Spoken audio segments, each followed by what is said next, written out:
Los amo con el amor de Jesús. Hoy me gustaría compartir con ustedes lo que está sucediendo en la comunidad de la iglesia. Hace unos años hubo un conflicto entre los dos diáconos. Unos días después, los dos diáconos vinieron a visitarme por separado. El diácono que llegó primero dijo: "Pastora, debido a ese diácono, mi vida de fe se me está dificultando". Empezó a quejarse de corazón, pero unos días después llegó otro diácono y también se quejó desde su posición. Dos personas están en desacuerdo y el problema es que tienen perspectivas muy diferentes. Cuando vivimos nuestra vida de fe en la iglesia, nos encontramos con personas que no encajan con nosotros de esta manera. Hasta se nos dificulta verlos bien. ¿Qué debemos hacer en este caso? Aprendamos hoy sobre esto a través de la Biblia. Amados, ¿hay alguien en la comunidad de su iglesia que no le cae bien? Si hay personas en la iglesia que no encajan conmigo, ¿esto es perfectamente normal? Hay muchas cosas en la vida que no encajan ni siquiera a veces con la pareja que amaban, ¿verdad? Pero, ¿qué tal una iglesia donde se reúnen personas con diferentes pensamientos, personalidades, antecedentes, valores, ideologías e incluso creencias? Por lo tanto, es perfectamente natural encontrar personas que no concuerdan bien en la iglesia. Sin embargo, Dios no quiere que permanezcamos en el nivel en el que solo busquemos nuestra propia satisfacción, reaccionando a nuestras emociones como niños cuando nos encontramos con estas situaciones. Entonces, queremos aprender a través de la comunidad de los 12 discípulos, como Dios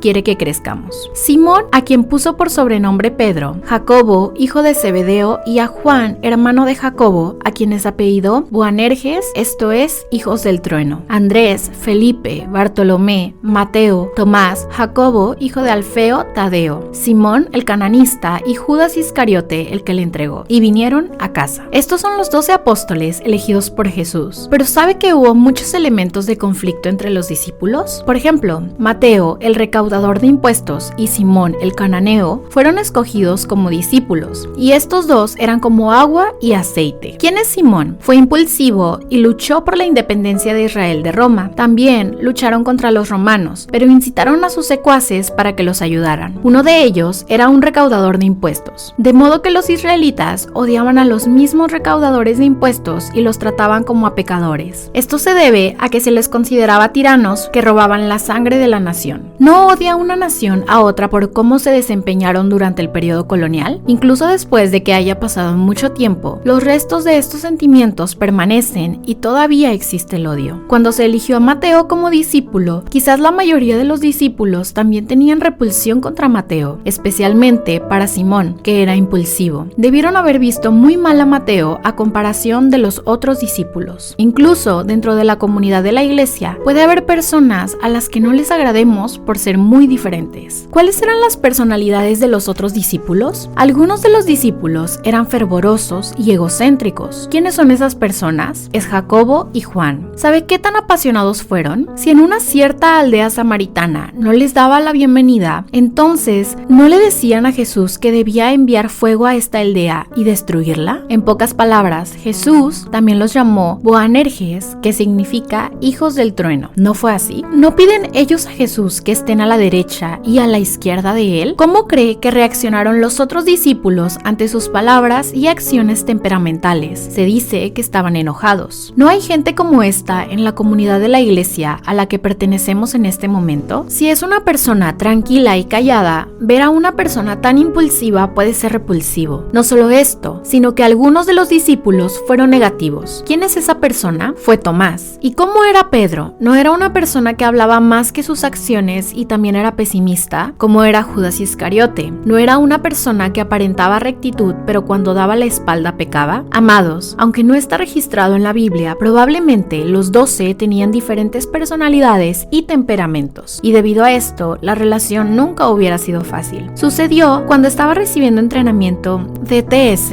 Discipleship Training School, en a Youth with a Mission. Escuché conferencias durante 8 semanas y fui a un viaje evangelístico. Sin embargo, durante las conferencias nos llevábamos bien y no hubo mayores problemas. Sin embargo, el problema comenzó a aparecer durante el viaje misionero de 8 semanas. Personas con diferentes ideas, diferentes valores, diferentes personalidades, ideologías, creencias y antecedentes. Estuvimos viviendo juntos todo el día emprendiendo un viaje evangelístico. Cuando comenzamos el viaje, se mostraba sus personalidades, valores, creencias y puntos de vista, y comenzaron a surgir serios conflictos. Quizá Quizá los 12 discípulos eran iguales. Diferentes personalidades, perspectivas, antecedentes y valores pueden haber entrado en conflicto. Y lo mismo puede ocurrir en la comunidad de la iglesia. Esto también puede ocurrir no solo en la iglesia, sino también en el trabajo y en el hogar. ¿Está usted experimentando este tipo de conflicto en este momento? ¿Existe una persona así en su comunidad? Si bien este conflicto es natural, hay algo que debemos señalar aquí. En los evangelios se mencionan los 12 discípulos, pero ¿sabe que hay otro libro donde los nombres de los discípulos se mencionan? Ese es el libro de los Hechos. ¿Cómo se hace referencia a los discípulos en el libro de los Hechos? En Hechos 1:13 vemos que los nombres de los primeros 11 discípulos aún se mencionan, excepto Judas, quien fue derrumbado por el pecado. ¿Qué podemos ver aquí?